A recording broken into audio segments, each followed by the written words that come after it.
This question straight forward easy है। आपको यहाँ पे क्या करना है, कन्वर्जन नंबर से मल्टीप्लाई करना है, जो हमने सीखा है पहले भी in the first lecture itself of speed, which is what, अगर आपको किलोमीटर्स पर आवर से मीटर पर सेकेंड में कन्वर्ट करना है, so the multiple constant which we use is what, 5/18.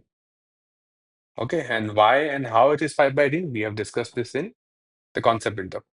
यहाँ पे हम लोग क्या बोलेंगे, speed is 45 kilometre per hour, convert that into metre per second, so we'll have, ऐसा लिखा नहीं है convert into metre per second, but if you see same as all the options are in metre per second, so you can say that is 45 multiplied by 5/18.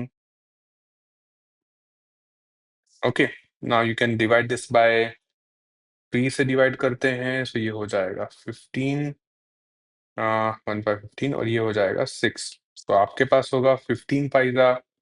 अच्छा चलो, और 3 से divide का हो रहा है ये, 9 से डिवाइड कर सकते थे यार डायरेक्टली वैसे तो।